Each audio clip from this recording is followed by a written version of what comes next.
नमस्कार दोस्तों। आज इस घटना की कहानी लेकर आ गया हूं। यह घटना बड़ी ही अजीबो गरीब तरीके से सुखदेव नाम के व्यक्ति के साथ घटी थी। तो चलिए चलते हैं आज से कुछ साल पहले और जानते इस खौफनाक घटना की कहानी को। तो सुखदेव जी अपनी पत्नी के साथ जबलपुर में रहते थे और अपनी लाइफ बड़े अच्छे से जी रहे थे। एक गवर्नमेंट कंपनी में जॉब किया करते थे। जब से इनकी नौकरी लगी थी ना, इनको छुट्टी मिल ही नहीं रही थी। बस जब से काम पकड़े थे, काम किए जा रहे थे। यहां तक कि जब इनकी शादी भी थी ना, तब भी इन्हें जो छुट्टियां मिली थी शादी के लिए, वो भी बहुत कम टाइम पीरियड की थी। इनका जो पूरा का पूरा परिवार था वो जबलपुर के पास के एक छोटे से गांव में रहता था और इसी छोटे से गांव के बाजू में इनकी पत्नी का गांव था। लेकिन शादी के बाद से सुखदेव जी और उनकी पत्नी जबलपुर में ही रह रहे थे। इनकी शादी को अब 1 साल हो चुके थे।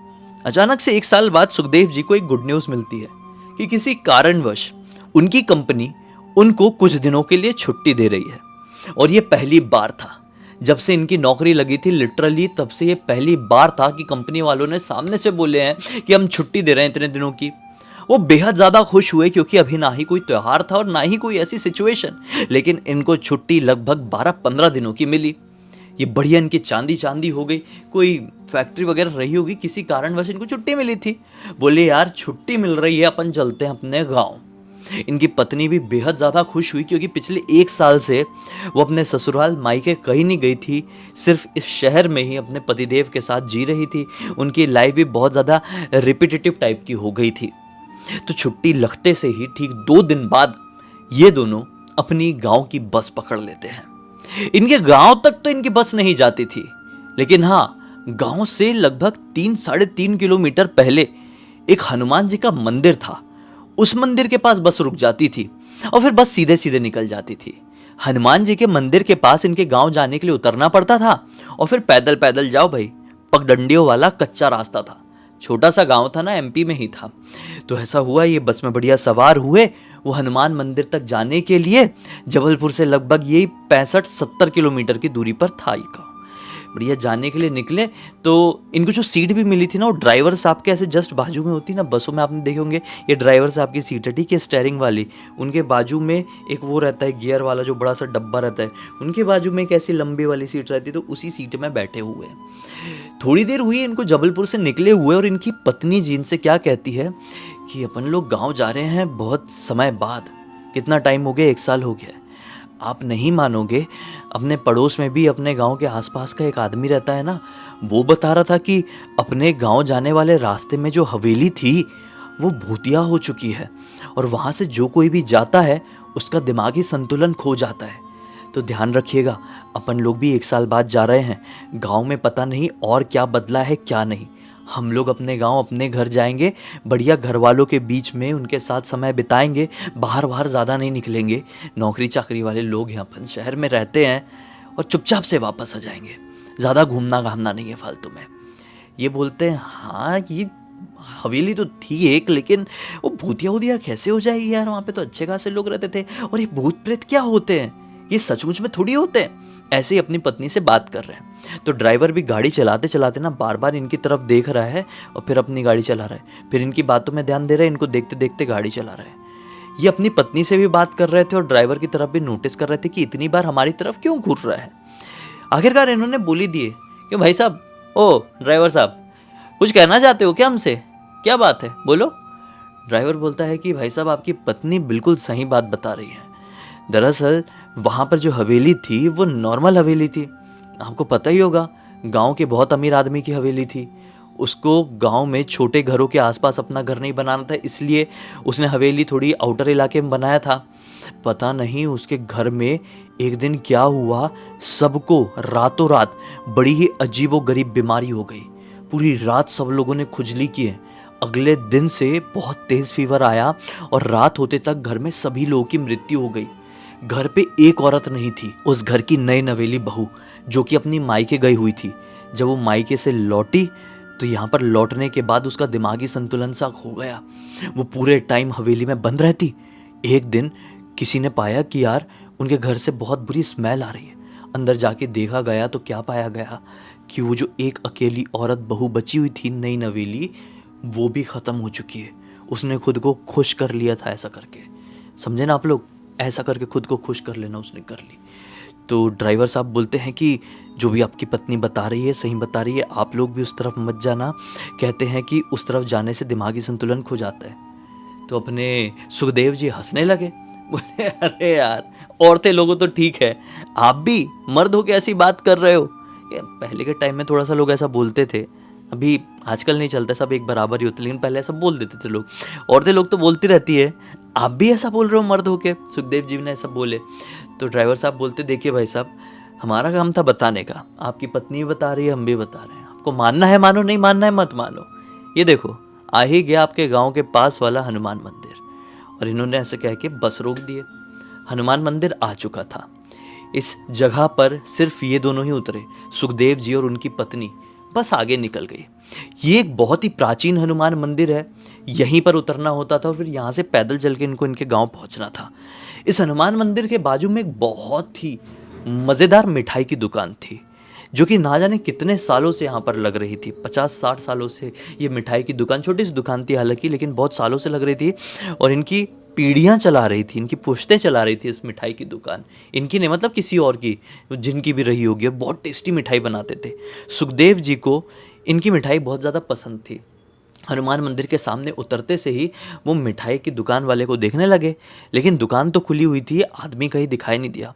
15-20 मिनट यहीं पर खड़े रहे, आवाज़ भी लगाए कि कोई है क्या भाई, मिठाई खरीदना है भाई, हमको जाना भी है। लेकिन किसी ने कोई रिस्पॉन्स नहीं दिया।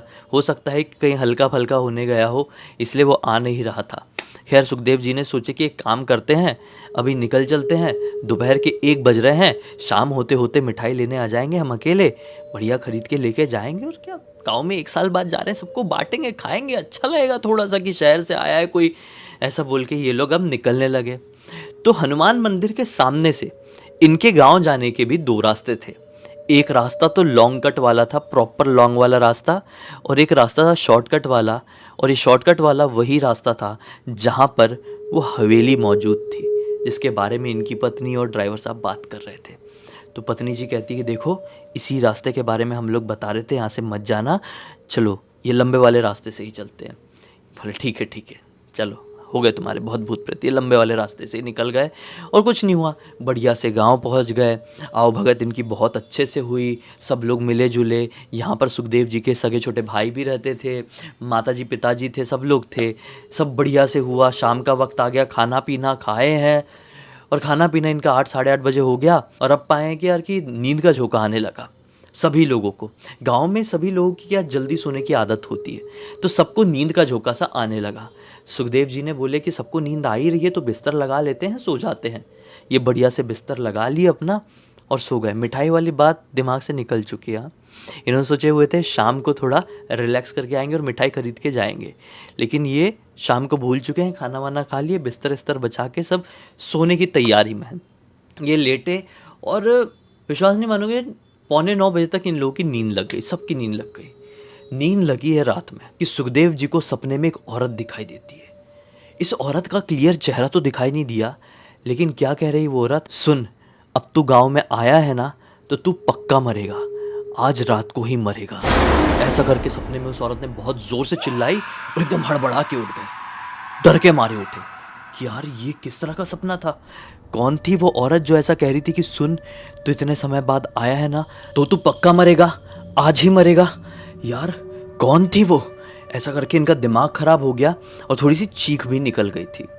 इन्होंने भगवान का नाम लिए और फिर सोचे कि यार बुरा सपना था, एक नई जगह बदली ना बहुत दिनों बाद, इसलिए ऐसा आया होगा, डिस्टर्ब नींद, मैं वापस से लेट जाता हूँ, सो जाता हूँ। वो लेटे हैं लेकिन वापस से इनको नींद बिल्कुल भी नहीं आ रही है, अजीब सी बेचैनी हो रही है, बार बार करवट पलट रहे हैं।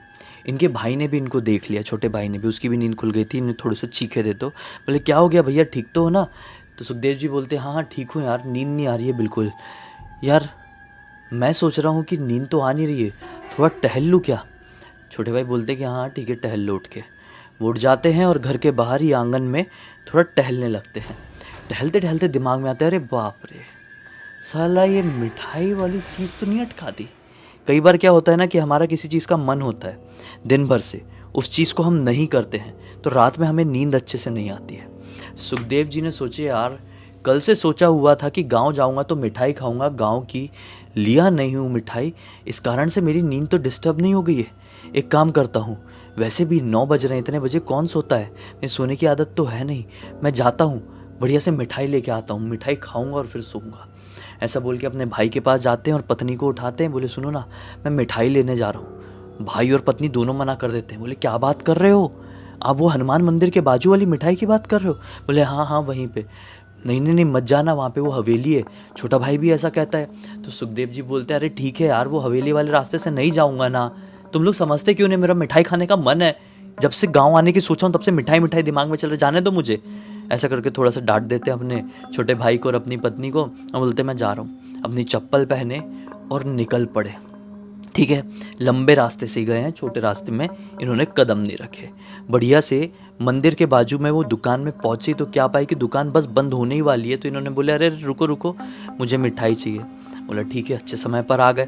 मिठाई वाले ने भी सही मिठाई बांध दिया और ये डब्बा लेके अपने घर जाने के लिए मुड़े ही थे। तो दुकान वाला क्या बोलता है, अरे भाई साहब वो ध्यान रखना, छोटे वाले रास्ते से मत जाना, वहाँ पर ना वो हवेली पड़ती है। ये बोलता है अरे बस यार, जब से गांव आने का प्लान बना है, पहले मेरी पत्नी, फिर ड्राइवर, फिर मेरा भाई और अब तुम, क्या क्या क्या क्या प्रॉब्लम है उस हवेली में? अरे हमने बचपन में बहुत गए हैं वहां पे, इमलियां तोड़े वहां पे, पत्थर मार मार के, कुछ नहीं हुआ है, तुम बकवास कर रहे हो, कोई भूत वूत नहीं होते, हटो भला, जाने दो मुझे। ऐसे करके थोड़ा सा भड़क गए। फिर सोचे कि हनुमान जी का मंदिर है, थोड़ा सा हाथ जोड़ लेता हूँ। हनुमान जी के मंदिर के सामने ऐसा हाथ जोड़े हैं, बजरंगबली साथ देना, कोई ऐसी कुछ परेशानी हो तो, भूत प्रेतों से नहीं, मतलब ऐसी जीवन में किसी भी चीज़ की, और हाथ जोड़ के फिर बढ़ने लगे। बढ़ते बढ़ते क्या सोचते हैं कि यार साला प्यास तो लग रही है, जब से मैं निकला हूँ तब से थोड़ी थोड़ी प्यास थी, लंबे वाले रास्ते से जाऊंगा तो प्यास बहुत बढ़ जाएगी, बहुत चलना पड़ेगा। छोटे वाले रास्ते से ही जाऊं क्या, छोटा रास्ता है और हवेली भी है, एक आध घर कोई और बन भी गया होगा एक आध साल में, मांग लूंगा किसी से पानी, और कोई नहीं भी मिला तो जल्दी जल्दी वहाँ से घर निकल जाऊंगा ना। लोग तो फालतू बोल रहे हैं भूत है, ये है वो है, छोटे रास्ते से ही जाता हूँ। और ये लंबे वाले रास्ते से जाते जाते रुक गए और छोटे वाले रास्ते की तरफ मुड़ गए। जाते जाते जाते जाते कुछ मिनटों बाद ये पहुंचे उस हवेली के सामने। उस हवेली के सामने पहुंचते तक इनकी प्यास बहुत ही ज़्यादा बढ़ चुकी थी और ये बड़े परेशान हो गए थे अंदर से। अरे यार कैसा होगा, अभी मैं घर तक कैसे पहुंचूं, इतनी प्यास में बिल्कुल मतलब जान निकली जा रही है। इन्होंने सोचा कि हवेली में एक बार आवाज़ लगा के देखता हूँ, लोग तो फालतू की बात करते हैं, भूत बात कोई रहता होगा, कर्मचारी वगैरह, यार बहुत बड़े लोगों की हवेली थी। थोड़ा हवेली गेट की तरफ कदम बढ़ाए, बोले कोई है क्या, बहुत प्यास लगी है, थोड़ा मदद कर दोगे राहगीर की तो भगवान भला करेगा। ऐसा करके आवाज़ लगाई इन्होंने। तो ना इनको अंदर से छंग छंग छंग की आवाज़ सुनाई दी, जैसे कि कोई पायल पहन के हवेली के अंदर चल रहा है। इन्होंने सोचे कि है अंदर, गेट खोले, अंदर घुसे, दरवाज़ा भी एक बार ऐसा टच की तो दरवाज़ा खुल गया। अब दहलीज में ही खड़े हुए हैं और देख रहे हैं, जी हाँ एक औरत दिखाई दी।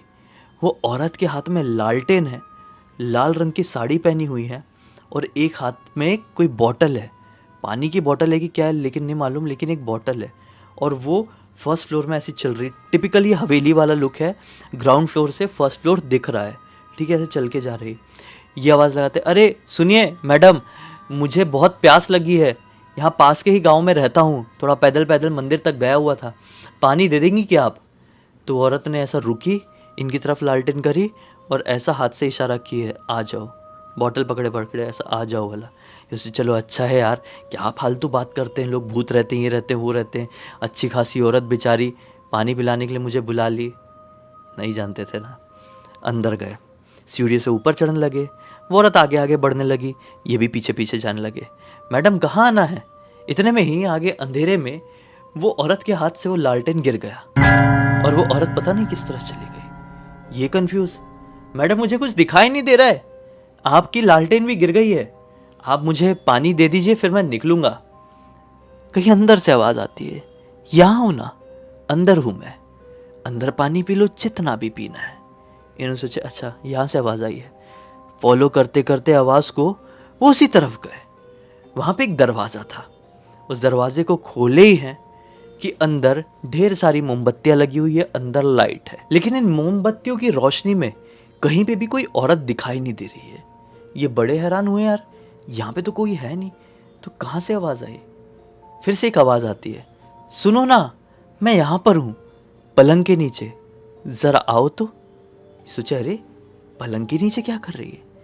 ये गए हैं पलंग के पास, पलंग में ऐसी चादर लटक रही थी, पुरानी सी मैली सी।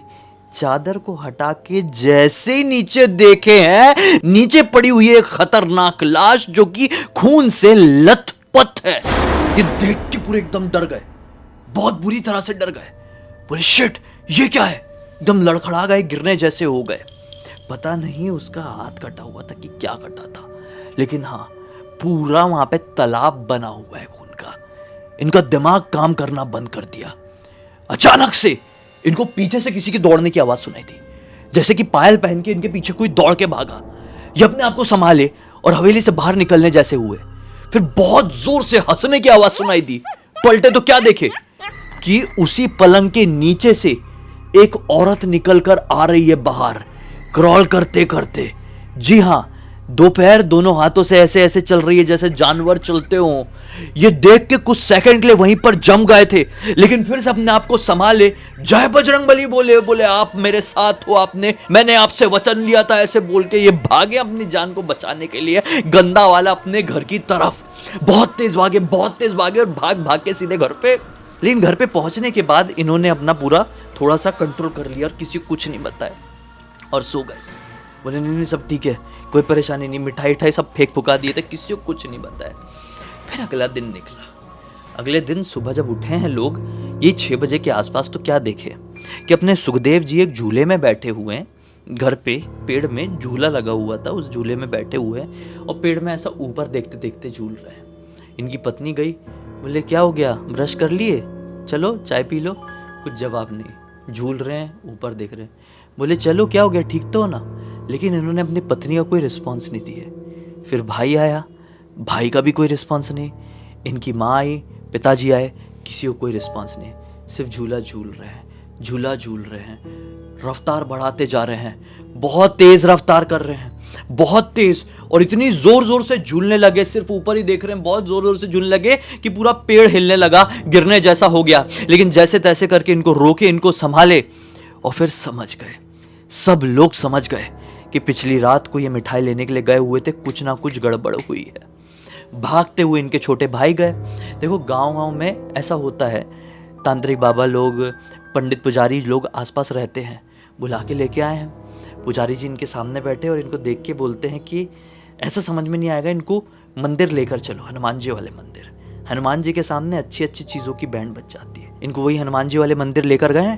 मंदिर के अंदर घुस ही रहे थे तो मिठाई वाला आवाज़ लगाता है, अरे अरे सुनिए, ये ना मिठाई लेने के लिए कल रात को आए थे, मैंने मना किया था छोटे वाले रास्ते से मत जाना, लेकिन ये लंबे वाले रास्ते से जाते जाते रुक गए, फिर वो उसी छोटे रास्ते से गए। वहाँ पर भैया हवेली थी, इनकी तबीयत तो ठीक है ना? देख के लग नहीं रहा है कुछ परेशानी तो नहीं है। बस सबको समझ में आ गया, सुखदेव जी छोटे वाले रास्ते से गए थे पिछली रात को। सुखदेव जी ने तो नहीं, लेकिन वो मिठाई वाले ने बता दिया। मिठाई वाला पीछे से देख के नोटिस कर रहा था। पुजारी जी तो साथ में थे ही। पुजारी जी ने फिर यहाँ पर हनुमान जी के सामने बैठा के बजरंग बाण का पाठ किए हैं, सुंदरकांड करे हैं, फिर यहाँ पे हनुमान जी की चालीसा पढ़े हैं, फिर हनुमान जी की आरती किए हैं, बहुत कुछ किए हैं। और इतना कुछ हुआ है बजरंगबली के नाम का, तो कहा जाता है ना, भूत पिशाच निकट नहीं आवे, महावीर जब नाम सुनावे। बस जो भी भूत थी वो दुम दबाकर भागी वहां से। सुखदेव जी और उनकी पत्नी 2 दिन तक यहाँ पर और रहे इस गांव में, और फिर फाइनली लौट गए और कान पकड़ लिए, कसम खा ली चाहे जो हो जाए उस रास्ते में अब कभी नहीं जाएंगे। अभी उनकी तबीयत पूरी ठीक है, स्वस्थ हैं, काफ़ी साल बीत गए हैं। अब सुखदेव जी के पोता हो चुका है। अभी कुछ दिन पहले सुखदेव जी ने अपने पोते शुभ को इस कहानी की जानकारी दिए, बोले कि देख ऐसा ऐसा हुआ था मेरे साथ। तो शुभ ने सोचा पूरी दुनिया को पता चलना चाहिए ब्लडी सत्य के थ्रू, इसलिए शुभ ने हमें लिख भेजा और हमने आप लोगों को सुना दिए। तो उम्मीद करते हैं कि आज की ये कहानी पसंद आई होगी। इसी बात पे अब तक इस वीडियो को देख लिए हैं तो लाइक जरूर कर देना, चैनल को सब्सक्राइब करके बेल आइकन दबा के ऑल के ऑप्शन में क्लिक करना, क्योंकि इसी तरह के हैरान कर देने वाले खौफनाक वीडियोस डेली आप लोग के सामने लेके आता रहता हूं। इंस्टाग्राम की लिंक इस वीडियो के डिस्क्रिप्शन बॉक्स में मिल जाएगी, क्लिक करके डायरेक्टली वहां पर पहुंच जाना। और इसी तरह की कोई भी कहानी, टॉपिक या जानकारी आप लोग के पास भी तो लिख भेजना। हो सकता है मेरा अगला वीडियो कल आपके हिसाब से ही बन रहा हो। तो चलिए कल फिर से मिलते हैं, तब तक के लिए बहुत बहुत धन्यवाद। आपका दिन शुभ हो।